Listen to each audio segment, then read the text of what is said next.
अमरावतीहून नागपूरकडे जाणाऱ्या मिनी ट्रॅव्हलरवरती अज्ञात चारचाकी वाहनामधून आलेल्या दरोडेखोरांनी गोळीबार केल्याची खळबळजनक घटना समोर आली।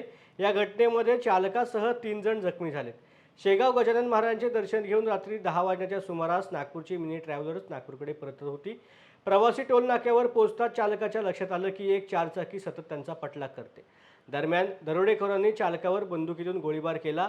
त्यात चालकाच्या हाताला गोळी लागली, पण तरीही चालकाने गाडी न थांबवता तिवसा पोलीस स्टेशनमध्ये ती गाडी नेली। सदर घटनेमधील जखमींना तात्काळ शासकीय रुग्णालयामध्ये दाखल करण्यात आला असून सदर प्रकरणाचा तपास सुरू आहे।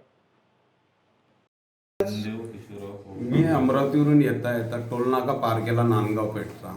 नांदगाव पेठच्या मागे माझ्या गाडीच्या मागे पिछा करत होती एक बोलेरो यूपी नंबरची, पूर्ण नंबर लक्षात नाही आहे। तर ते पिछा करत तिला 2 वेळा साईड दिला तरी त्यांनी साईड नाही घेतला आणि मग काही दूर गेल्याच्या नंतर त्यांनी मला फायरिंग केली। पहिली फायरिंग त्याची चुकली, दुसरी फायरिंग केली ते हातावर बसली आणि मग 2 फायरिंग परत केल्या तर ते गाडीला लागल्या नाही आणि घटनास्थळावरून मी पिछा करत सरळ तिवसाला पोहोचून गेलो। अमरावतीवरून अंबादेवीचं दर्शन करून नागपूरला निघून आलो होतो। खोमदेव केशवराव कवडे।